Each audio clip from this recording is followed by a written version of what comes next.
Hey, this is John Leon Guerrero. Our guest today is Mark Winslow. He's a guitarist and band leader and trainer of musical Jedis, one of whom is my co-host in this episode and my very dear friend Doug Marcos.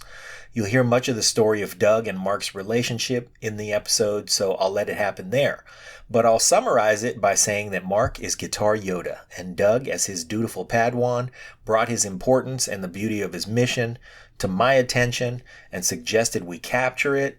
And since Doug listens to every single episode of the Break It Down show, well, I couldn't say no, and here we are. I think you're going to love them both. I sure do. Now, as we always do, we want to ask you to consider supporting our favorite charity, which is Save the Brave. You can read about them at savethebrave.org, and you can support them, as we do, with some money or some of your time. Also, you can get me at john@breakitdownshow.com or pete@breakitdownshow.com. And if you're a musician or content creator of any kind, ask us about Trubify, where we can help you get paid better than any of the other streaming sites. It's an app built by musicians for musicians, and it's still in development, but we'd love to tell you about it and get you on board so you can get paid. Just for one example, our friend Bryce Vine has his video on YouTube for the single Drew Barrymore. That's the name of the song. You should go check it out. The video's awesome. And I guess he's made probably about enough money from his YouTube views to buy a no-frills mid-size car. That same number of views on Trubify would have earned him over $1 million. So please do ask us about it. You can DM us or reach us through all the socials or send us emails. Anyway, thank you so much, Dougie, for introducing me to Mark. He's an amazing guy and a musical treasure trove. Thanks, everyone, for listening and supporting us. And thank you, Mark, for entertaining thousands and mentoring a generation to do the same. Here's our guest, Mark Winslow. Lions Rock Productions. This is Jay This Moore. is Greg Proops. This is Jordan Harbinger. This is Dexter from The Offspring. This is Nathan This is East. Sebastian Younger. This is Rick Marotta. This is Stuart Copeland. This is Mick Gillette. This is Andy Summers. Hey, this is Skunk Baxter. This is Gabby Reese. This is Rob Bell. Hey, this is John Leon Guerrero. Hey, and this is Pete A. Turner. This is Mark Winslow, and you're listening to the Break It Down show. And now, the Break It Down show with John Leon Guerrero and Pete A. Turner. Yes, you are. And here we are. We're at Mark Winslow's house. Now, Mark Winslow is a guitarist and was the mastermind and musical creative force behind, refresh my memory, Doug. These bands were called Push Play Band, or maybe Rock Rock Zone. Zone. You might have known them as Rock Zone. And these bands were essentially variety bands that worked in and around Northern California, Sacramento, playing places like Arco Arena for the Kings. Yeah, for the Sacramento Kings. And that's gigs. And doing gigs for corporate parties where you were entertaining many hundreds, many thousands. Yes. Black and White Ball was Black and White about Balls. 10,000. Oh, yeah. That was a big event. Lots of them. Every year. Every year. Yeah. Wow. So we're joined also by a longtime dear friend all my life, although we went through a big gap where we didn't see each other, and we just recently picked up exactly where we left off. Yes. Doug Marcos, who's a fantastic guitar player. I'm going to tell you, we've had a couple guitar players on this show. Most recently, Elliot Randall. Nice. Andy Summers. Skunk Baxter. Yeah. But today's the day. Today's the day brother. we get Mark Winslow. Okay. Yes. So we're off and running. So, Mark, one of the things that Doug was telling me about was that Doug, as a young metalhead, had some chops, but he said that you completely rebuilt his entire approach to music and all of his guitar playing. Can you speak to that? Yeah. Is that true? I can. I think really Doug had all the talent all the time. And when I first met Doug, I could see it the very first time. Yeah. He came over. It was... Was it a formal audition, or were we just getting to know each other? Oh, yeah. Okay, so it was a pressure process. Yeah. I had five, and no less than 5 auditions, and sometimes I had to audition against the people that were also auditioning, head like to a head. reality show. Yes, head to head. Oh, man. And I think, oh my God, this person's much better than me. But I had. That's the kind of show you were running, huh, Mark? You it was throw them in the ring. Yes, and it was because to join this band, I was already a fan. I had seen them play Arco Arena. Okay. I wanted in bad. Sure. And when I first, you don't know what you don't know. So I show up my first audition, and I bring the crappy equipment I was using in bars. And you don't know what you don't know, and that equipment wasn't gonna fly. And that's what I learned most. Well, how old were you that very first time? 35. 35. Big break came when I was 35 years old, believe it or not. Okay. As a school bus driver. So you were a school bus driver, and you went to this audition, and then suddenly you are faced with having to get in the ring and cut heads with other guys. Your first audition, was your first audition like that? My first audition was just alone with him and the bass player. Okay. And that's when So gave you an opportunity to see if he could get in the ring. Yeah. And then you determined at that point, all right, he's got something. Yep, I knew right away as soon as we played. I didn't see, like you said, the chops weren't there, but I could tell they could be there.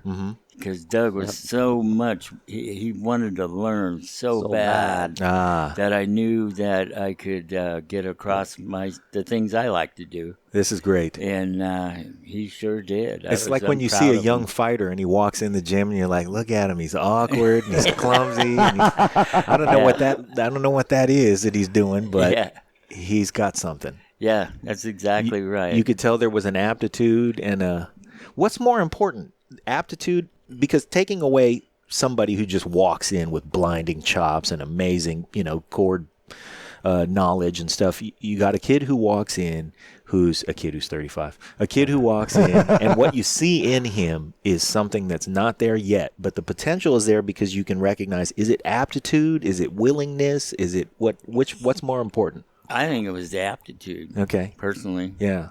I mean, that's what got me. I just... You saw a vessel you got could pour intuition into. too. You're in the business for long enough, you can tell somebody that's got to tell you how good they are. Okay? Yeah. That's not Doug. Yeah, no. Yeah. Or you could tell people that sincere good music, I call them session players. Yeah. They don't have to tell you. No. Exactly. You're going to figure it out real You'll quick. hear it in the take. Yeah. So Doug wasn't ready for that, but I trusted he would be. Okay. And the guy would go home and practice all night long. All night. But you didn't know that from the very first time you heard him. No, sir. But Something told you that was there. My though. intuition, mainly, I got to say, honestly. Yeah. And I kept coming back. And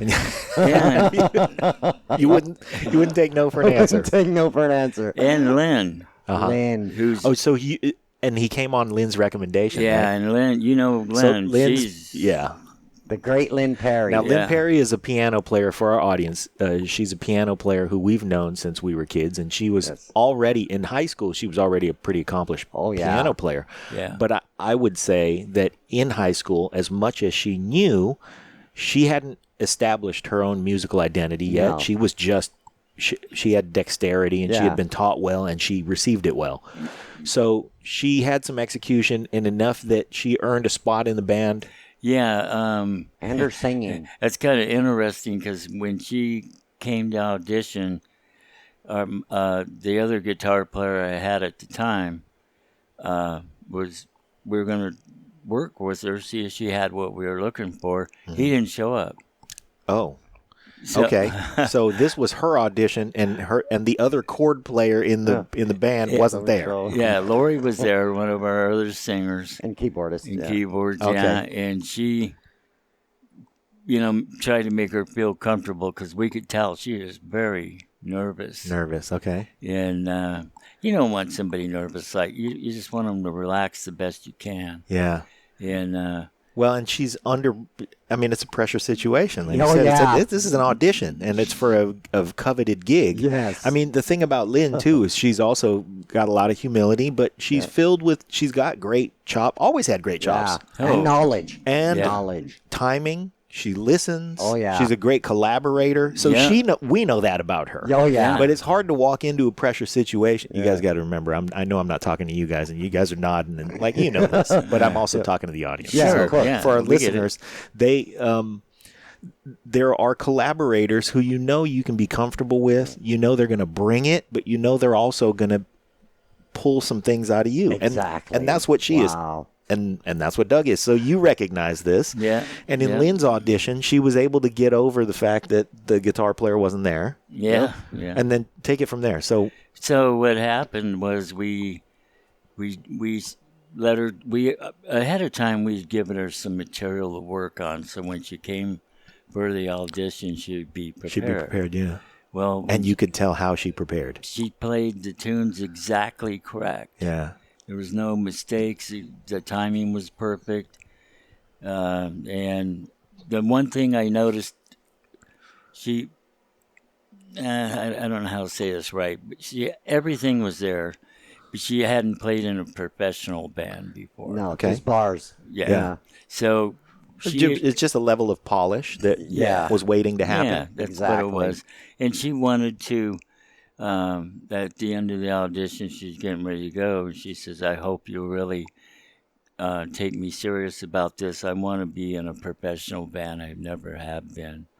So even she knew that you'd be looking for that level of polish. Well, she was pretty shocked when she heard me and Lori. And she goes, okay, I got to move up. It's a whole nother level. Right. Yeah. It's a whole nother level. And then it's like anything else when you see game speed. Yes, you're the best high school player, and then you step on the college field and you go, what is going on here? Exactly. You get used to that. You grow accustomed. You become practiced. You become the star of that show, and then you step on the pro field. It's like, there's nobody from my team who could keep up with this, just me. Yeah. And I got some work to do. So she even recognized that. I'm sure that happens in any pro setting. Yeah. And when you're talking about music, though, the amazing thing is you can hear it in the first few notes. Yes, you can't fake it. Yeah, you can't fake it. So. First three. Yeah. So great. Okay, what did you see in Lynn? I just seen somebody who was really talented on the keyboard. Okay. Knew her way around it, and then also she took those 5 songs we gave her serious. She learned the highs and lows, the dynamics, the exact notes, the exact tone. I'm a big tone guy. Yeah. So if I can't get the tone where I want to, I'm not happy myself. How can I expect other people to be happy? That's how I think of it. Yeah. Again, for our listeners, dynamics. Dynamics, Now, brother. I'm a drummer. I'm a groove drummer. And I like to think I got decent pocket. Yeah, but you're I'm natural. not much of a soloist. No. I don't have blazing chops. Yeah. You don't need All it. I can hope to be is a guy who can support the rest of the band so that everybody goes, hey, you know what? That guy's going to do his homework. He's going to show up, and he's going to play with dynamics. That's it. That I'm capable of. So for our listeners, dynamics is volume. Yes. And your ability to manipulate the way that the audience feels when they hear you play has a lot to do with the volume that you play within the song. Yes, exactly, and it's in your hands, and if not the you, equipment. Absolutely, that's a great point, because when you're playing, your instrument becomes your voice and your method of expression, and you could hear that. So for somebody who didn't have pro polish, you could still hear that she's going to be capable of communicating to the audience. Absolutely. Yeah. And here's the thing about that too, where you just described, that makes a lot of sense. What I noticed in my career anyway, less is better. Yeah. So chop guy, if you want to be a Billy Cobham, you got to do Billy Cobham. Yeah, world, guess right? what? There's one already there. That's a tough act to follow. Want to be a Stanley Clark? He's already done that. Yeah. But the music business. Everyone has pretty much covered everybody. Yeah. It really is true. How can you make a difference in what you're doing? Yep. Is the key thing. So little is better.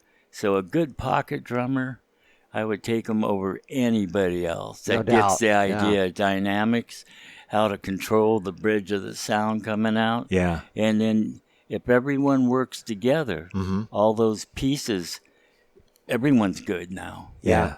When you hear it, everyone's great. Yeah. Because you get to hear them. Yeah. Instead of one dominant. Don't get me wrong, there's the dominant guys out there. Yeah. And they got their place. And they serve their purpose. Sure. Yeah, and they got their place. but not.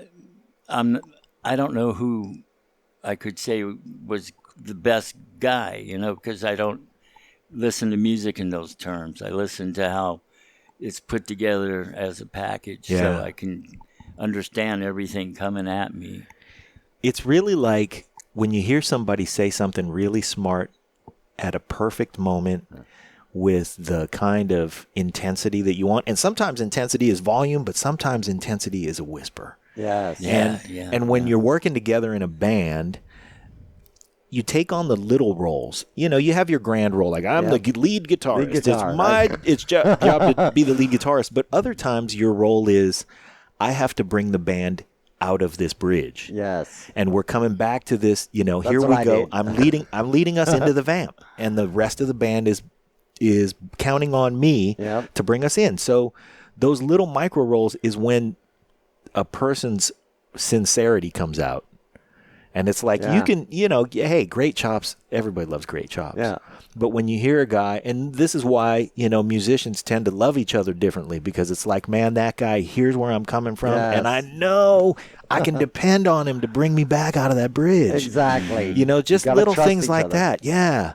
So you could feel a trust like that in first Lynn and eventually Doug. But I don't want to cut off Lynn's story, because when she started in the band, how long did it take for you to kind of help her come to speed? She pretty much did it on her own by the material that we were giving her. Yeah. Because some of the material is not necessarily that easy to cover. Yeah. And so the reality of it is tone again. I always go back to that, because she was learned to... She already knew it, but then she was forced to actually make the tone that was on the material. Yeah. That's hard. That's not a... That's the difference. That's a huge responsibility Yeah. for a keyboard player, too. Yeah. Exactly. Well, they got the widest variety She did it. of tools. Yeah. She did it. She's phenomenal. She's better today Yeah. Yep. than she was in the band. She's incredible. Because you got to see her. Well, she told me herself that her left hand is probably 85% of what it once was. I agree. But that doesn't It's 20 doesn't times speak to better than what a lot her of the people. voice is, Oh, her on her voice. instrument. Wow. Not her singing voice, which we'll talk about different, separately, but her voice on the instrument. Yeah. There are, look at B.B. King at the end of his life and career. He couldn't blaze like he once could. Heck no. But every single note he played was Counted. damn important. Yeah. Hey, you could feel it. Yeah. You could feel it. Yeah, great guy, great guitarist. Yeah. For sure. Okay, so now the thing that I also noticed is that you had a role not only as a band leader, you had to guide the musical, choices, responsibilities. Everything. You had a responsibility to provide a product that could address everybody's good time. Yeah. But you were also cultivating these young musicians and creating a situation for people to walk into and grow. Talk about the importance of that. I mean, at what point in your career did you realize, like, man, I got to start mentoring? Yeah, exactly. I was 17. I was 17 when I first played in a professional band. So back in those days, it wasn't easy, because you had to play that 6-night gig, So we'd go Las Vegas, then when you're new as a pro band on the circuit back then, you got all the crummy gigs. Okay, so we would have to be at, Nevada Lodge up in North Lake Tahoe, right? Yeah. You play there 3 weeks, and all of a sudden the next day you got to be in Las Vegas to play at Harris. So, by the way, you don't have a cushy tour bus. Yeah. And you got to pack up that night. So we got to where... Your Gran Torino station wagon. Yeah. Actually, it was a 1964 Chevy. Okay. But so you had to put it together and then get on the road, and you had to be there on time, and somehow you had to drive in shifts or something so you could get enough rest to play the next night. And we had to have somebody in charge of filling the radiator up. But, water. Yeah. Because it wasn't the, but anyway, I was 17 years old when we did it, and I learned off that stint. That band was called Whiskey Straight. Okay. And that was back in the Southern Rock days. That's a good Southern Remember rock those? band name. Yeah. Well, we later turned it on to Fossils of Rock. Fossils of Rock. We kept getting That's a older. band that's got a lot of miles on it. Yeah, we kept getting older and older. Going, Jesus, man, we're not going. How long are we gonna do this? What was on the set list for that band? Give us some highlights. You guys, and being a band that's together for a long time and doing a lot of road, you probably had, if you accumulated all the songs you had learned over the, and put on the set list, you probably had a rotation that included 2,000 songs. Yeah. I think we and So Push many Play had songs. over 800. Yeah. Sure. Oh, it was brutal. Yeah. Maybe more than that if we all sat down and said, "Here's what other songs." You guys were the custodian of Yep. everybody's good time. Exactly. I took it serious. Yeah, you We have did. to. We even learned on the recorded albums or CDs that we were covering. Yeah, We would actually learn the mistakes that were recorded that they let go. sure.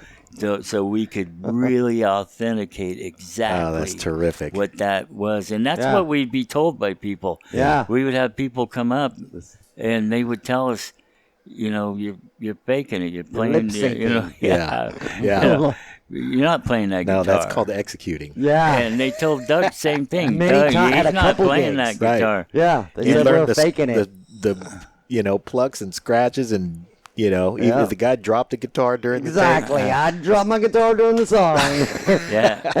and then they told us, "Oh yeah, you guys you're lip syncing and you're Yeah. faking it because the harmonies are always so tight." Oh, Yeah. my God. and I just take it as a pat on the back. Yeah. Yeah, sure we are. Yeah. Yeah. That's how I started terrific. looking. At first, Yeah. I was upset about it. I remember Yeah. when we were playing outside at Arco Arena, that one show. Yeah, for And- ABC. and It was all- for ABC Sports. Yeah, and all those people were walking by to go in. They just quit going in. They just stopped and were staring. Yeah, The stadium filled up late because Yeah. everybody's hanging around Yeah. outside. Yeah, they were. they were. What I used to get a kick out of was the kids. Yeah. The kids, because remember when we were at Dixon Mayfair, Yes. and the kids out there just, What the? this is real. You know, the thing is, a lot of kids, especially nowadays, the further we get, a lot of kids are, and boy, it's going to get a lot worse in the Yeah. next year or so. A lot of kids just don't have live music in their life. Correct. And when we were growing up, it was a lot more accessible. I mean, I grew Yeah. up around. My dad's a singer and sax player, so there was live music in the house, and it was all around Yeah, you're and lucky. very accessible. But I knew how lucky I was because I would talk to my friends at school, and they would say things like, "I've never seen a band before," Wow. and you're getting into high school. It's like, what do you mean you've never seen a band Yeah. before? So, in your ability to communicate, I mean, the importance of the music you left with the world has to do with the emotions that everybody carried. But just imagine the exposure you created for some Yeah. kids who had And never we seen did. I somebody know with we an did. instrument in their hand. It may I know we never did. know how well they did or are doing. Yeah. That's really. Oh yeah, true. there's going to be a great musician, now or 10 years or 20 years from now who says, "Man, first time I walked by, I was on my way to my dad brought me to watch a basketball game and there was this band called Push Play playing Yep. outside. I had no idea what I was looking at, and that's why I have a guitar." Exactly. Yeah. I'd seen it. We played what was it, Bluegrass Festival once. Remember we played a Bluegrass, Yeah. and those are great players. Oh, man. yeah. Great players. I And was hired- shocked. They hired us for fun. I mean, Yeah. these players are great pickers, and they hired us for their night off Yep. to entertain them. So I remember we're playing. And You want to there's talk this- about some pressure? Yeah, there's this. Yeah. Exactly. These are real players, and there's this. I remember there's like a 3-year-old kid out there, and he's just doing just like I did when I was a child. He's just staring. Yeah. Just in awe. Mouth And agape. remember, I jumped off the stage and I ran up to him. Yeah. And he was like, "Oh my God." Well, and in addition to being overwhelmed with this just, Yeah. grand sound coming at him, he looks up at you, you look back at him, suddenly there's nobody else. Exactly. There's 10,000 people in the room, but it's just you and him, and he's the most important guy there. Yep. What do you think that does for a, for He's a a kid? picker. That kid is a picker to this day. I guarantee it. Yeah, And right. Dougie was, and I knew this the first gig we played. Yeah. We didn't have to rehearse showmanship. Nope. didn't I have- had that. I had that But down. a lot of times you do have to talk about it. You need Yeah. to teach people Yeah. that they got to communicate. Don't just play and stare at the floor. Well, you get good at your Lock- instrument in your bedroom, yeah. Yeah. and some guys never come out of there. Yeah, Exactly. you hit it on the head. Yeah. I call them bedroom players. Yeah. And nothing against them No. because they're playing. Hey, go Yeah. in there and play, man. Please, man. Feel the But joy. This depends on really where you want to go with it. Yeah. If you want to get on And, stage, But he was good. I remember you were throwing all the pics that one show at Oh, all the come on. girls. Yeah, the yeah. girls loved him. oh yeah, I got some great rock star moments. Yeah, our biggest gigs we didn't play covers. Our biggest gigs Our originals. we yeah. played originals. Yeah. And we had to win over crowds. And we played for a certain pop star I'm not going to mention because we don't want to be sued. Yeah. and, Yeah. But we opened for this pop star. Well, quite a few. But this one certain pop star wanted to make it hard on us the whole time. Yeah. And she had taken away our dressing room, which is basically a house. Okay, that eliminates half of the population. So it was a she. Yeah. Keep going. It was a she. I'll let you Let's know see if later. I know. I can drop some hints. I just won't say the name. Yeah. And she had just come off some huge fumble on live television. I see. On Saturday Night Live. Uh-huh. So I Yep. think that's all I need to I say. remember all when that you- happened. Yeah, so Yeah, you know who yeah. I'm talking about. And So probably a lot of the audience. so she tried to take she did take our dressing room away and gave it to her dogs. Oh, come on. And then her father said, "You guys cannot have a sound check. You only get a line check. You get up there and we run your lines to the board and we make sure you have electricity." What is even the purpose of all this? Just being shallow? Like I said, fake musicians are Yeah. shallow, and Right. they have to control every little thing. It's not a brotherhood with them because Yeah. they're trying to be famous, and anybody getting in the way of their light, they see as an obstacle. But we were there in support. Sure. We were in support. By the way, this is true in every occupation. You know, that person exists in every occupation, and they get a little bit of, power at their job, whatever it is, and suddenly the only thing that they can do to hang on to it is take it away from everybody else. Exactly. So, and then you have Stevie Wonder. And And then, then you have Stevie You know, Wonder. so- Exactly. Doesn't need to worry about he petty doesn't care things. about and that. then you have the government, or the worst job you do, they promote you Yes, up out of the right. department. Yeah. I never understood that Nope. one. Yeah.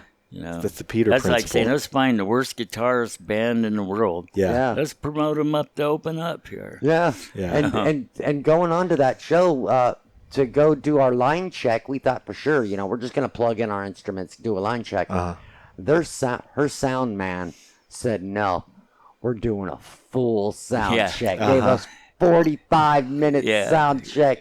He loved us. All the crew loved us. Of course. Everybody was really cool and great people. Yeah. And we had to win over that crowd. We're a bunch of old farts. Yeah. And I remember We did. I That had remember to we be a go tough crowd, Oh, too. we go up on stage and Median surprise- age of that Yes. crowd is probably 75% female, and median age in that crowd. And Yes. female, and the only males were the dads bringing their daughters. Exactly, And and the very median few of age them. of the band is 11. Exactly. You got of it, the buddy. crowd. Yeah. I remember the look on their faces when we He's first been went around. up there. Yeah, he knows. Yeah. We first go up there and I see these kids and they're like, "Who's this old farts with a Les Paul guitar?" Yeah. And we start playing. That's giving them a lot of credit, thinking But- they could identify Les we- Paul. Go ahead. But we knew we were good. We knew we Uh-huh. had great material. Even her sound man knew that. Yeah. And he really dialed us in. So I remember doing the first song, and we got a smattering of applause. Okay. And then the second song, there's more and more applause. By the third song, I remember looking out, and nobody was moving. They're all at the merch tents. Nobody's moving. Nobody's buying beer. They're just staring. And by the end of our set, we had that entire audience won. And we had to do that a lot. Yeah. They were going berserk. They were going berserk, dude. They loosened up. Yeah. And, it was good. But you had Doug out there in the front throwing out guitar picks. Yes. Yeah. And little girls were Yes, going, yeah. I'm taking this as my souvenir. A rock star threw a guitar pick at me. Yeah. What we tried to do was coordinate our moves. We did a lot of different things. Yes. Yeah. So our guitars, we'd make sure they were going at the same Same time. time. Yeah. After you a had while, to learn you the get best of natural. every discipline for Yes. every environment. Exactly. Yeah. We were trained really well by Mark by that point. Man. But I tell you, it took me. You guys were like a 3-ring circus. Oh yeah, Yeah, we it was put on fun. a total show, Yeah. and I tell you what, the first year in the band, I was uncomfortable on stage. It took a whole year until I was comfortable on stage. Doesn't it always? I mean, it takes a year Yeah, just to there's- find your feet under, just to not be ahead of your skis on anything. Exactly. So now add to that dynamic. You're just trying to get good at something, but there's 1,000 people watching you. Get good at this thing, whatever it is. So yeah, if it just took you a year, hey man, that sounds great. Yeah, I dialed it in though. But when I first started, the main problem I had, I learned a lot of bad habits playing in bars. And one of the things I would always do was adjust my volume pedal or my volume knob.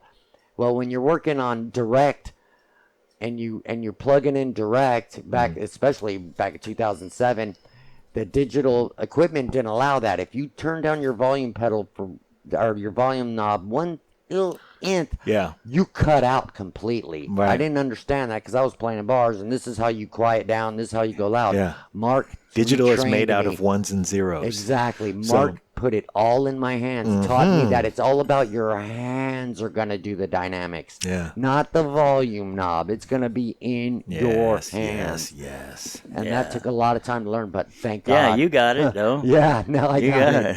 it. I remember you worked on. You know, that's one thing you did do, Doug, all the time, and I don't know if you remember this. Anytime you came to rehearsal, every time you got a little better, Oh, yeah. little better, little better. You could see the incremental improvements. I could see Oh, it, yeah. yeah. And then I could see it when each time you'd get to a certain level, then we'd talk about technique. Yeah. Exactly. You know, philosophy, things that we think or I think, and that make you a session player, somebody that's respected. Yeah. So my goal was always to, it might sound funny, but my goal was always to be very complex, but make it sound like you could just walk up anybody and do what I'm doing. Exactly. It looks easy. That's the thing that identifies genius, right? When Exactly. you look at the guy and you go, "Oh, yeah, I could do that." Exactly. Until you get the instrument in your hand, you realize I can't do that. I can't do that. So, but that also encourages the people in the audience, you Yes. know, and it encourages that kid who Looks easy. I is can like, do it. "Oh man, I can do it." That's Yes. the plan. Yeah. That's the I plan. learned that from my father. He was a guitarist, and he played in the Merle Travis band back in the day. Yeah. And Wow. so he's a lead guitar player, and he told me, he said, "Son, you ain't ever going to be a singer, but if you're going to be a guitar player, you better be good." That's what he told me. Wow. I said, "Okay, Dad." I love these nuggets of wisdom we take with us because it's like, yeah, okay, Yeah. I'm gonna lock that one away. Well, it worked. His he was advice right. was be was good right. at it. Yeah, just be good at it, man. I was disappointed that he said I'd never be a singer. But Hey, this is Pete A. Turner from Lions Rock Productions. We create podcasts around here, and if you, your brand, or your company want to figure out how to do a podcast, just talk to me. I'll give you the advice on the right gear, the best plan, and show you how to take a podcast that makes sense for you, that's sustainable, that's scalable, and fun. Hit me up at pete@breakitdownshow.com. Let me help. I want to hear about it. I was disappointed that he said I'd never be a singer. I think he has a great voice, also. But he was right. I mean, my gift was in the instrument itself. Yeah. No doubt. Yeah, but he taught me there's a lot of techniques that I wouldn't have known. You know, nobody's usually will walk up and say, "Here, let me show you something No. that will help you." Exactly. You got to learn it. You know, You got to seek it out, and you got to. That's the difference in when you talk about accelerating the speed of, you know, achieving the professional polish or whatever, is that we all have, especially now with YouTube, we all have access to all this amazing information. Remember how hard it was when to find a song. I don't even know how hard it was when you were growing up, Mark, but when Doug and I were growing up, just finding a song. Yes. Or, you know, you'd learn something about how somebody played something, you'd realize I was playing that all wrong. The whole time. I know. The thing that Ghost Note, man. yes, exactly. When I was 19 years old, I studied with Dave Garibaldi. Wow. Very Oh, briefly. awesome. I was not serious enough that he hung on to me for any length of time. You're young. But I learned a lot of great lessons in the brief time that I studied with him. And, you know, I remember I went to his house, and at first I had to grasp, like, I'm standing in Dave Garibaldi's house. And then he said, well, come on back. I want to hear you play. And then I walked back to his back room, and I was like, there's his red Yamaha drum set. Oh, my God. And he goes, well, have a seat. And I was like, I'm getting ready to sit down at his red Yamaha drum set. And then what did I do? I played squib cakes, and I was not close. But I had no idea I wasn't close because I was. You don't know what you don't know. What's a grace note? So, with the ability to seek out all this information, like, you have to cut through all the crap now. And what's going to separate the really good players, the players whose sincerity comes out and whose chops get tasty, is that now you have this glut of information. You got to be able to toss aside the worthless stuff. Exactly. And get to the meat and potatoes. I want to go back, though, because we never really finished Lynn's story, and I want to touch on the fact that Doug, you and Lynn were playing together in bars. She lands a gig with Mark. She had to leave your band to take that gig. Oh, yes, she did. And I wished her well because it was such a great gig. I was like, I wish I had that gig. Yeah. And I wish well for my friends. I want them to do good in life. So I was like, yes, please. I know it was tough to let her go out of that band, though. It was, because she's the greatest musician, and she's what made us different. She's Lynn, you know, and losing her. That'd be tough. But I wish her well. At first, I was like, I told her, and we still laugh about this. I said, I'm going to quit playing altogether. And she says, you better not quit playing, you know. And then she comes back for me a year later. Wow. Because that's who Lynn is. I think that was so. A year later was when really. she and your audition with Mark came at Lynn's recommendation. Yeah. And she knew after playing with you, Mark, for a year, that regardless of what Doug did not have, he had what was important. She knew in her. Oh yeah. Oh yeah, she knew. Yeah. Okay. She knew. So then you get the gig, you start off, you're doing a year of just concentrated learning, hanging in Breaking bad habits. Yeah. Oh, breaking bad habits. Like I was saying with the volume knob, Yeah. he had me tape my volume knob so I would remember quit that. This is touching awesome. it. And I thank God, brother. This is awesome. Tape the volume knob. What other Mr. Miyagi guitar tricks did you whip out on Oh, a him? lot. Like I said, I had a heavy hand from playing heavy metal, so Yeah. I had to break that. When Yeah. you're playing on a big PA system, it picks up Everything. Yeah. String noise. No string noise, nowhere to hide. String noise. And- That's like me with the grace notes. I didn't know what Yeah. a grace note was. You had no idea string noise existed. Exactly. Until you're in this environment that exposes all of Yes, everything. it's like being butt naked in front of everybody. And I realized, oh my God, my guitars aren't good enough because they buzzed. Right. I had to get all new equipment. That's a Mark. You want to play with Mark, you have to use the best You equipment. got to have good stuff. If you're going to be a great musician, you got to have the best equipment. to And help by bring the it out. way, I'm going to remind our listeners, this is a guy who's saying everything is in your hands. Yes. So it's true that somebody with great hands and the ability to emote, the real stars who can really communicate musically, can grab anything and be great. But really, to achieve greatness at the level where you can deliver for every crowd in every setting, you have to have the best. you got to have the great. You got gotta to have have the great best. gear too. Yes. Oh, without it, it'll hold you back. It'll hold you back. I mean, I had the bad gear. Yeah. But I just like Doug, I had really bad. I first started playing, I was 5 years old. Uh-huh. And it was from an acoustic Silvertone Of course. Sears guitar that was all beat What are we going to do now that there's no Sears? Anyway. Yeah. But that was holding me back. Yeah. First song I ever learned was Silent Night, my dad showed me. Okay. And so when he came back off the road there, he usually be gone 3-4 months at a time. Wow. And then after he got kind of relaxed the next day or two, he'd go, okay, show me what you know. Show me what you learned. So you had every 3 or 4 months, you had to check in and you had to show some progress. Yeah, and I did. I And was you so did. serious Yeah. about it, you Yeah. know. And so What you been doing in that woodshed, boy? Yeah, I could tell you some things there too. But he influenced me greatly. I didn't care for the Chet Atkins style Okay. and that Merle Travis it's a very different style. Yeah. But I gained respect for it when I tried to emulate it. Oh yeah. Because Yeah. I realized, wait a minute, now this is Yeah, fairly this is special. complicated. Oh yeah. Oh yeah. And then, once I got that style figured out, then I seen really where my dad was coming from. But once again, you look at a guy like Chet Atkins and Wow. you go, oh, I can do that. Yeah, yeah, right. I'm still working my way up to that right. level, brother, until Yeah. I die. yeah, that's a fantastic guitarist. And, Yeah. Roy Clark was too. Oh, Roy Clark was one a of the best. God, he was a 400-pound gorilla. Yeah. That guy was. Oh man. He did some. Did you guys ever see that video where Steve Lukather and Glenn Campbell, and they're just horsing around, and Luke says, "Hey, I remember when you played on whatever, like there was a thing on Hee Haw that you did, and it was just you and Roy Clark, and then at the end of something, you just play a phrase, and then just coming out of the phrase, you'd go, brrr, and he'd run down the fretboard, and just Real easy. horsing around, Yeah. And when you hear players like that, Techniques. man, you can't deny the miles. No.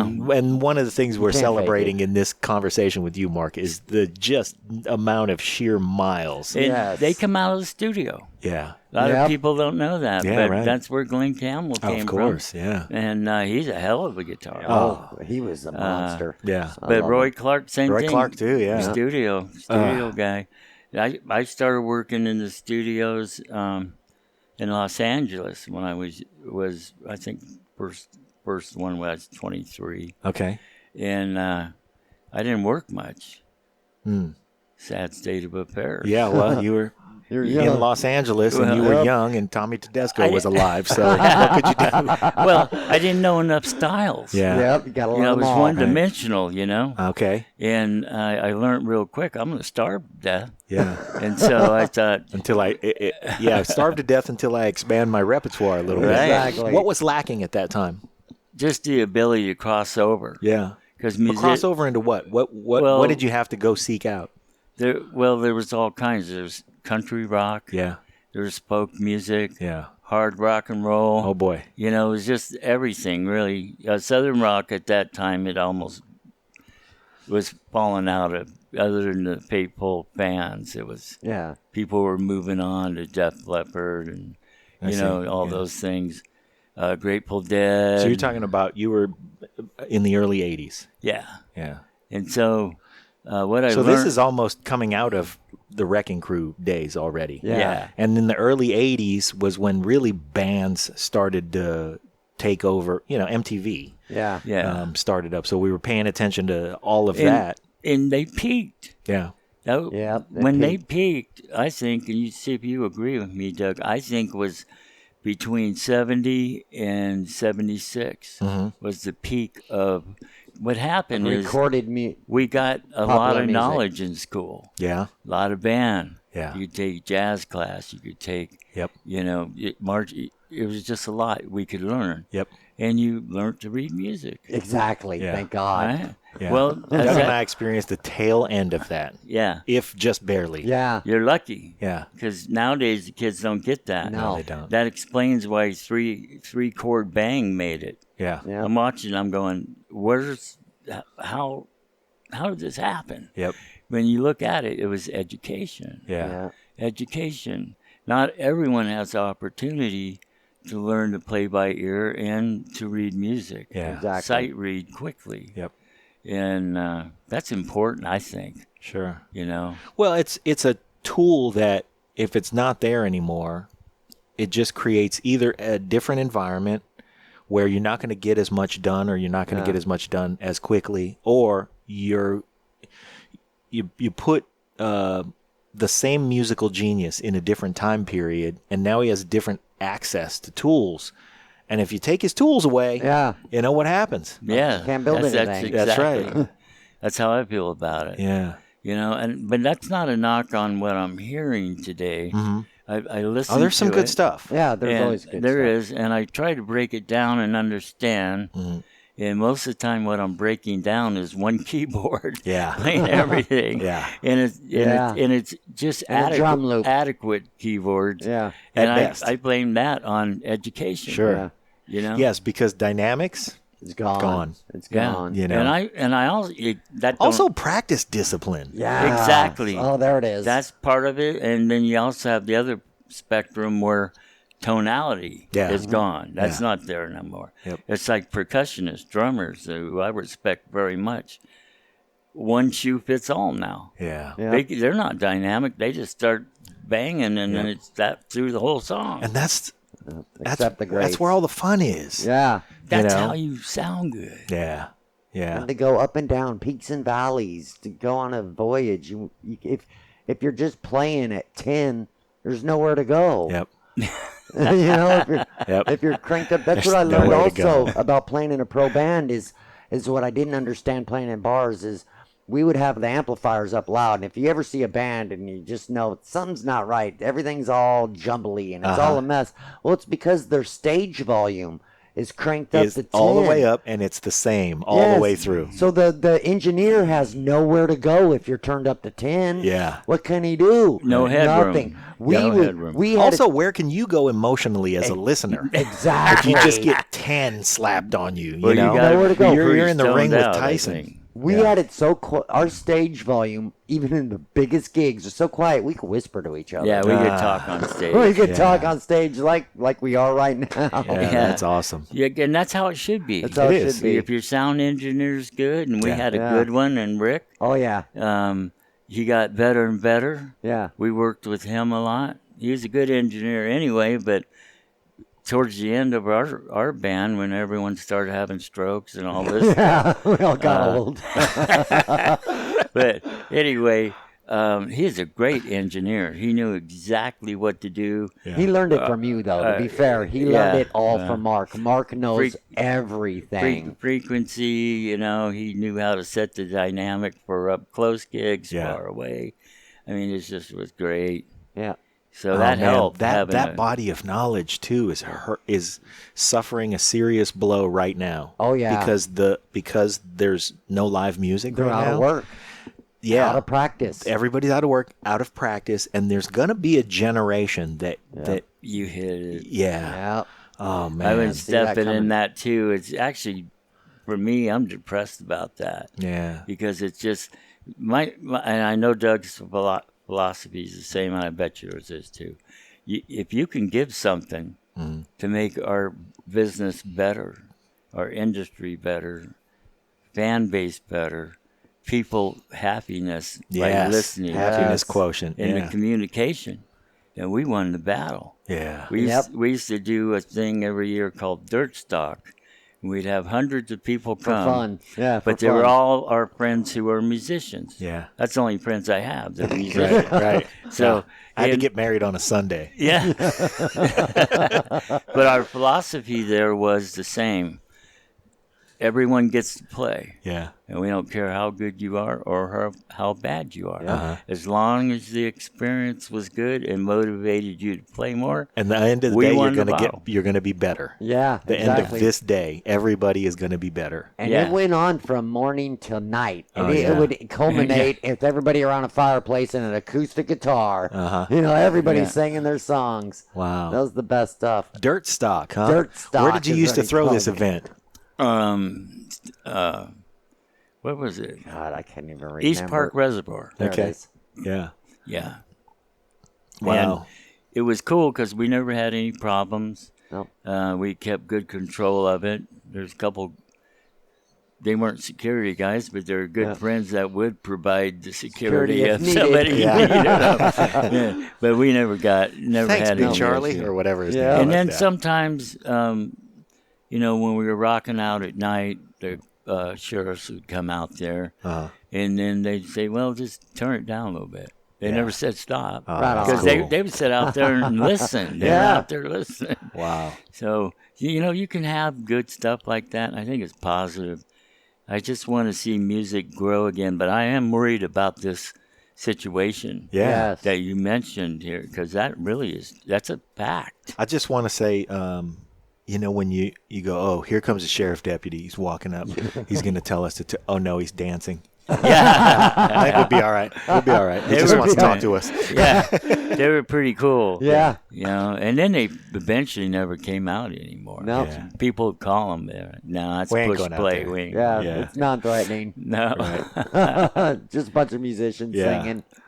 But I do hope, when I really do hope to get education back in school somehow. Yes. Yeah. Because that's what made it peak in those 70s. You Yep. had some wonderful, you can just listen to the recordings and go, oh my God. Eagles, Yep. You know? Fleetwood Mac. Well, But going back to the education, though, I mean, you know, having music education in school, I don't know how to.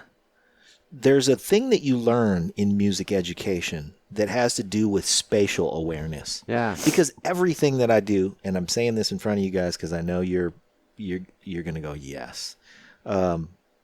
Math makes sense to me because of music. absolutely. You know, I love it. relationship. Every Yep. relationship spatially, You hit it. everything makes sense because of music. And even if I had to quit music, and I didn't play music for 15 years. Holy. But even when you quit music, you can't quit musicians. No. You know, there's a fraternity Yep. that I would still be around musicians, and I'd be like, yeah, man, I haven't played in years. And then, you know, you get that look like, I don't know, you'll be back. You'll be back. Yeah. Yeah. And sure enough, you know, eventually you come around and you go, I can't squash this voice anymore. I got to let No. it out. So when you're doing preparations in a band like this, and you've got all these younger players in the band, and you're mentoring this thing, is there a point at which you look and you go, it's working? I knew it was working as soon as we assembled it. Yeah. Because we had First gig. we had Johnny Rock. Remember Yeah. Johnny? Yeah. Hell of a A bass player. I mean, sorry about that.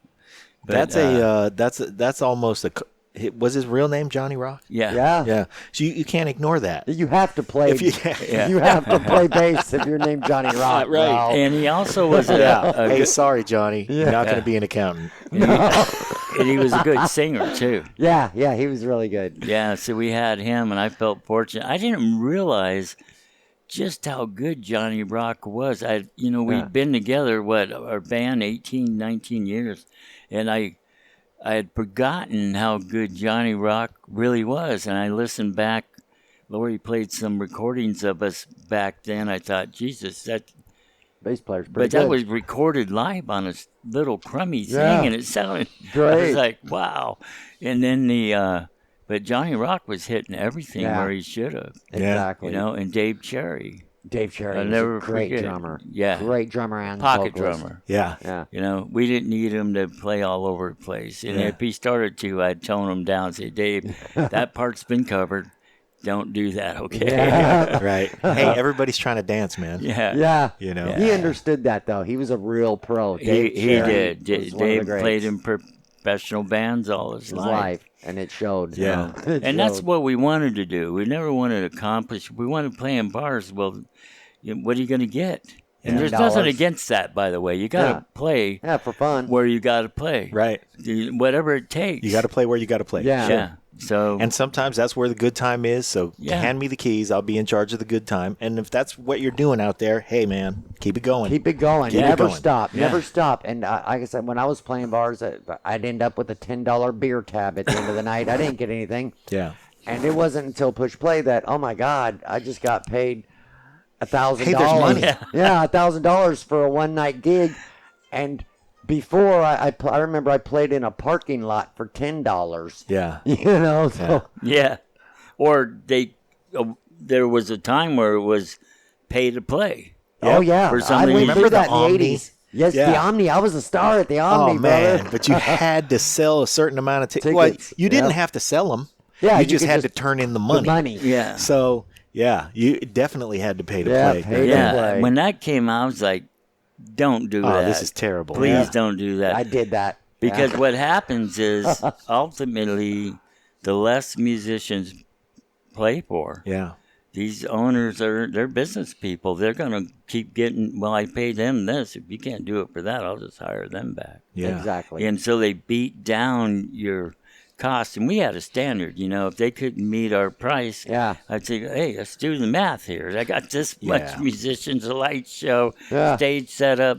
Well, you got to cross. You have to cross a line at some point with the quality of the product. Exactly. Before you can begin to demand that. But once you can begin to demand that, right. then it's almost a responsibility that you do because of that reason. Like you And can't that's what he taught me. sell this short. No. There's too much work that went into what you delivered every night to sell it short for everybody. And look at all the years you put in to get there. That's right. You start playing young Lynn started playing when she was 5 as well. I think you did too. Yeah. Yep. So that's a young age. Yeah. But by the time It's a long apprenticeship. Yes, it is. there's people that are stars. We were well known, really throughout the community, not in Fairfield. You know what I was going to tell you? It's an experience you might be interested in, because you guys are from Vallejo. Yeah. Okay. So do you remember at the Coronado Inn? This I'm was just the kidding. Vallejo, Coronado. There was a band called... Just behind the Miltel 6. Okay. But anyway, it was your county fair. Yeah. Yeah. And they used to have a battle of the bands Yes, there. they Yes, did. they remember did. that? I missed that. Okay. So, anyway- we got some listeners to this show that are going to identify with that. Yes. Also, previous guests on the show, let's see, who's been on this that played the Battle of the Bands? Adam Molinar. Oh, yeah. He's a great guitarist. Great guitarist. Still a great guitarist. I was a fan of his. Awesome. I'm still a fan I'm of his. still a fan of his, yes. Dave yeah. Saker. Oh, Dave Saker. I Dude, still love that still, guy. Yeah. I will always Lovable love dude. him. Rocking the house to this Yeah. day. And the guys that played those Battle of the Bands, they inspired us Yes. because we would want that gig. Don't let me derail what you got going on. Oh, no, Keep that's going. fine. Okay. It was Alabama Uh-huh. who was the headliner. There it So is. you got to play open for them. Yeah.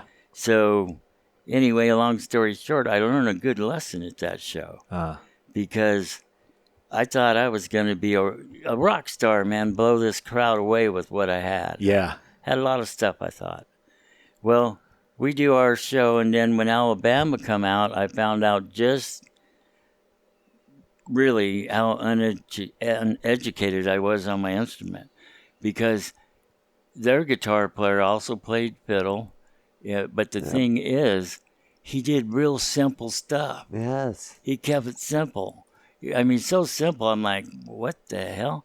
So what I found out from that was it don't have to be complex, out of control licks to be good. Yeah. You just need to fit your dynamic within the framework Yes. of what that band is doing. That's the I learned secret. that from that show. Ultimately, you got to make the butts move. Yes, And exactly. you yeah. blazing chops are impressive and great, but they don't make the butts move. I love making people dance. Yeah, man. That was the best reward, even more than the money. When people would get up. Well, I man. think you like the money a little Oh, bit. I did love my money.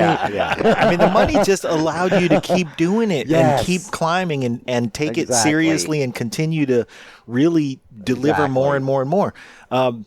Speaking of Battle of the Bands and making people's butts move, Yeah. Phil Deckard. Oh, wow. You remember what a bass player he's always. I mean, he's Cry Wolf. still amazing, but From Cry Wolf. dude, I love they them. would win battles of they cut heads. They're one of my favorite bands. But they cut heads because they made the girls dance. Yes, they did. And, It's all about. I still love yeah. them. Phil's been on the show, I too. remember when I we love them. Yeah, me too. Phil, I love you. Just letting you know Yes. when we auditioned to do the Kings shows, because you didn't just get to do that. that. No, you don't But just there get was, Hey, we bought our equipment. Guess We're what? going to play. Yeah, we showed up. Hi, everybody.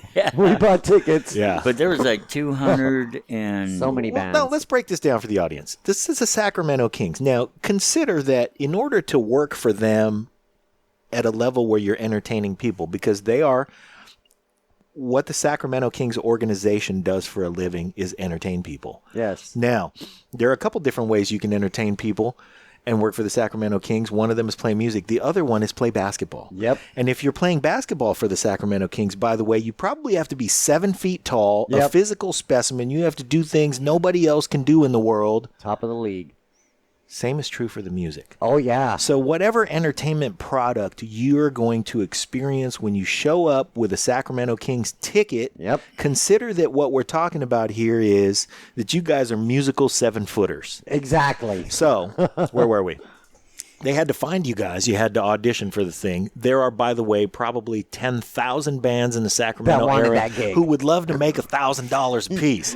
So if you want to know what the scale of competition looks like, this is why you have to be a musical 7-footer. Yeah, exactly. Well, there was 220 bands. And then fighting for that gig. Anita heard us and she said, "You're my band." Oh. So we played there more than anybody. Yeah. Wow. Yeah, and it was always good. It was always a great I loved it, man, experience. because I remember that time the cheerleaders came up. Oh yeah, the cheerleaders even loved it. Slow down. We're gonna savor this story. It involves cheerleaders. You don't got to pay me for this show. I'm paying you guys, man. I would have paid to play those guys. Okay, all right. Yeah, respectable. That was talented. Like you were saying, those cheerleaders were there because they're good at what they work do. hard. Yeah, absolutely. They're the 7-footers of that category. Exactly. Yeah. They work hard. It was unbelievable. They were dancing like crazy. But yeah, they would come in. Flips and maniacs. Which in turn would get everybody else involved. Yeah. And it would just be a wild house at that place when we played. I remember if you had to use the restroom. Oh my God! Oh yeah, we'd get swamped like we were the NBA stars. There'd be 100 people in line, and so you go in there. I always went in the women's restroom because the men's I couldn't handle it. I couldn't handle. Things went wrong there, but the women's was always cleanest, and I just go up to the front. And you go, oh yeah, you're the go guitar player. You go ahead. Yeah. You know? So it worked out good for me. I know you used to do that. Oh yeah, too. I used to love walking around, during the game and after people had seen us play. And we'd play at halftime. We'd play before the show. We'd play at halftime. We'd play after the show. Yep. And walk around. And of course, I'd watch the games because the NBA is my jam. That was another thing. It was my dream come true. I can't believe I'm playing NBA games. Well, remember shooting hoops down on the court. And we get to play basketball on the floor. No. When the game's over, bro, we would go down there. And before, if we were set up, and we would go down there and shoot hoops. And I can tell you, I shot hoops with Ronnie D. Potts. I shot hoops with Peja. Yep, Peja Stojakovic. Remember, that's when they were good. Yeah. That's when the Kings I got were a story about that I can't tell on the air, but I can tell you. You just talked about going in a women's bathroom. You're gonna hold that story back. It's probably pretty good. Well, I know that a lot of European players smoke. And isn't that hilarious? That was the first time I ever seen anyone inhale 2 cigarettes and 2 drags. He was a big guy. I know. To be fair, but then go up and run up. But his job was to run up and down the court for 48 minutes. He did. That was his occupation. Yeah. And by the way, it's break time. I'm gonna go have a smoke. That's all. That's what we did. We had a smoke room there. Yeah. And he'd come in. He'd smoke and smoke. So would the vice president guy, I forget his name now. He'd go in there. Arena. We'd all go in there. Yeah. I was running in there. They were always cool. Yeah. They were always cool. All the players were always cool. We had the run of the place. We could do whatever we wanted, and I loved loading in, cool. man. Loading in, yes. I even liked. I think I had my first heart attack loading in there. He had a heart attack while loading in the equipment at the Arco Arena. I know Arena. where this story's going. Keep going. He finished the gig. Played the gig. I He did. played the gig, brother. It was rough. The chest pain was getting to me towards the end, but I remember those guys. You didn't miss any of the cues. Did not. Those guys were going by, and they kept going, "You all right, Mark?" I was going, Yeah. Just waving them on. Just keep going, man. "I'll be there." Wow. That was. Doctors told him he was crazy. Yeah, He it was come right probably away. stupid, I'm sure, but I had a commitment, and that's when the doctor says, "Man, you were crazy for being," and you go, "You never played an instrument, huh?" Exactly. You never had a gig like this. Yeah. Yeah, we were lucky. Oh, yeah. You know, we had a good agent. The Kings actually owned our name at that time. Yeah. Oh. So, yeah, once you sign a contract, you're not the owner no more. You're a Wow. product. But I was happy being a So- product. Yeah, bro. right. It's just a matter of, okay, what am I exchanging this for? Exactly. But we got permission and played a lot of other gigs. We just had to get our Incredible agent gigs. to okay it. They were Oh, that's they interesting. were always cool about they it. were always cool. They were always cool because we were Yeah. promoting. You know, we were promoting a product, and Yeah, that's true. Yeah. it led to a lot of incredible places, a lot of incredible gigs. Yeah. You know, like ones that stick out. Crazy. Carmel. You know, I playing in enjoyed that Carmel. Carmel Oh gig. man, those are great gigs. Yeah, and you see a lot of people you would never see or expect to see. Yes. You know, so I liked it. I liked it a lot. So, you know. Yeah.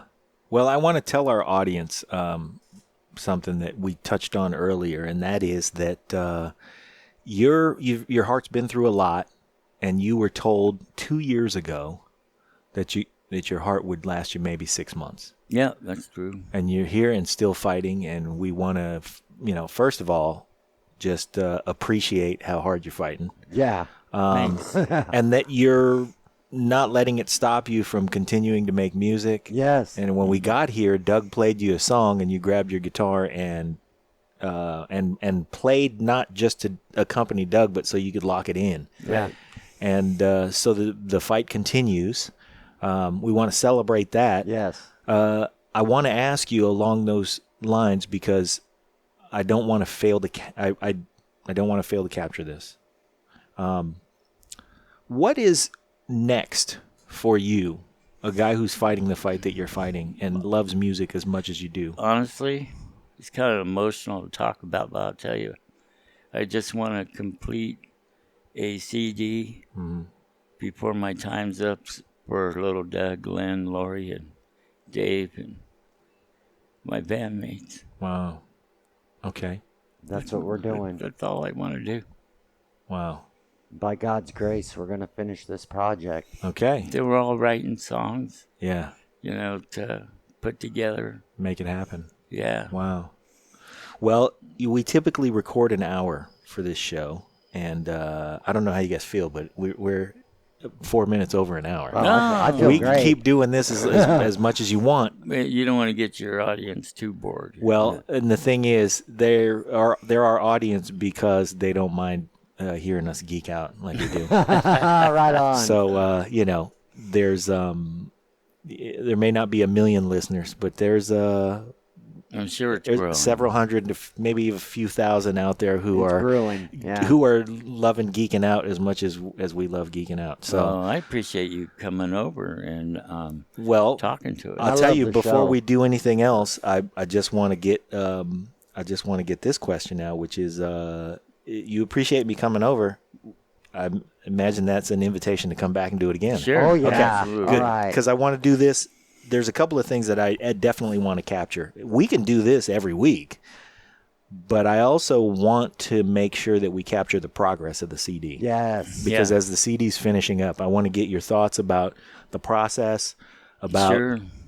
what it is that you're putting on this CD that you feel is important to leave on it, and maybe even capture some of the other players and what it means Sure. to them to contribute to it. We're getting Yeah, it's in. gonna be great because I can tell you already the material that's being produced is good material, good starting point, Yeah. and we'll build it.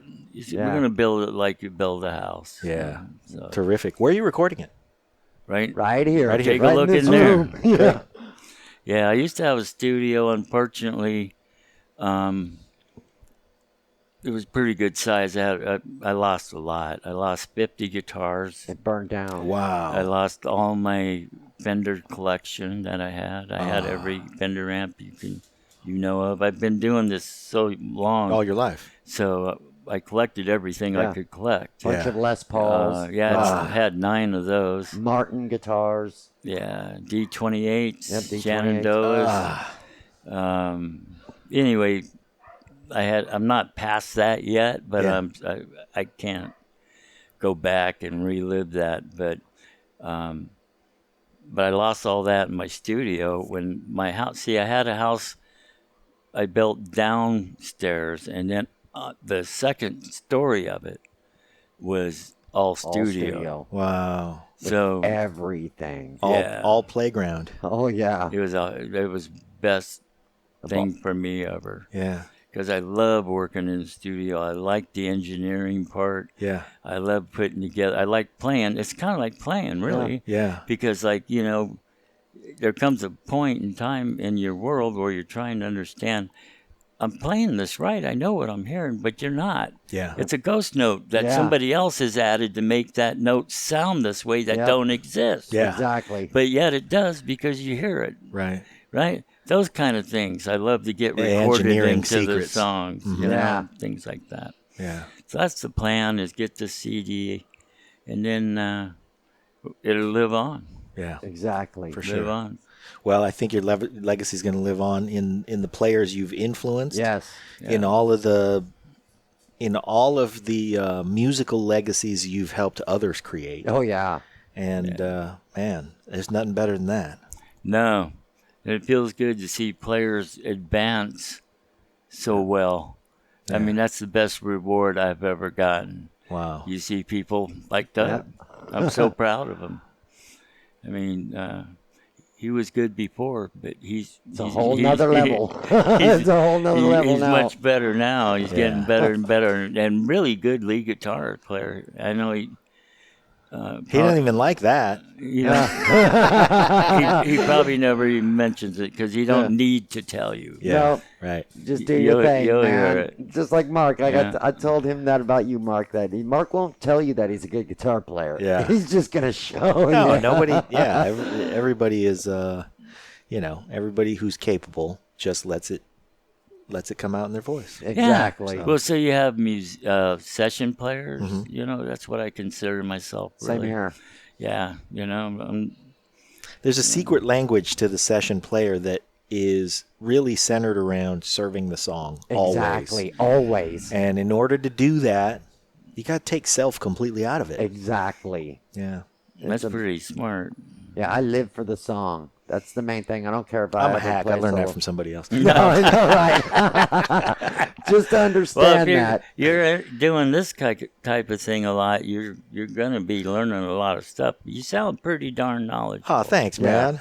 Yeah, he didn't just figure this out yesterday and go, "Hey, I'm gonna do this." Yeah. There's no doubt about it. No. Yeah. So, but I appreciate the Well, I'll tell you, the opportunity. last guitar player who graced this show a couple weeks ago was Elliot Randall. Wow. He ain't no slouch. No. No. And I may or may not leave this in, but next month we're getting Louis Shelton. Wow. Yeah. It's gonna be good. I'll be listening because that'd I be love your great. show, John. Oh, I think thanks, you're man. great at this. It's fun. really- we you just get to found your geek thing. out at what we like to do. I mean, I'm here Yeah. sitting here talking to you guys about the things that you did, and that's my favorite thing to Yeah. hear about. So, Same here.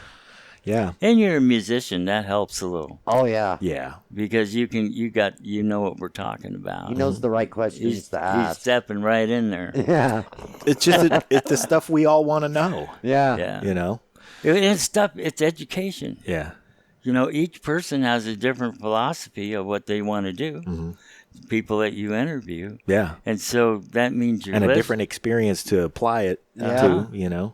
your listeners get to hear different philosophies, how Yeah. people play, when they started to play, what their secrets are, all those little things that I believe, and I know your other people you've interviewed believe make you better. Yeah. I'm still learning. Exactly. It's a quest. You'll never, Right. never learn stop. enough. I'll never stop learning until they shovel dirt on me. That's me. I'm the same way.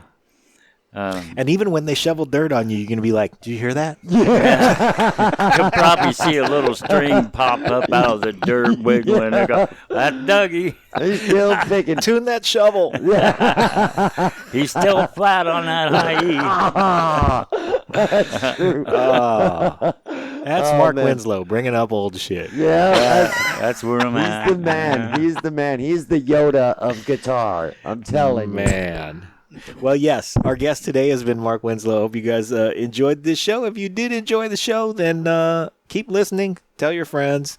We'll bring more. Mark will be back. Yes. And we're going to capture the process and what you're going through emotionally putting this stuff together, because this piece of work is, dare I say, your primary artistic focus right now. Yeah, And- for my bandmates, I love them all so much. Yeah. And it's an artistic focus that's steeped in all those years of love and mentorship. Yes. And so, yeah, let's hear what it's all about, even before we actually hear it. Okay. And we'll keep doing this. Thanks, man. Thank you, John. God bless you.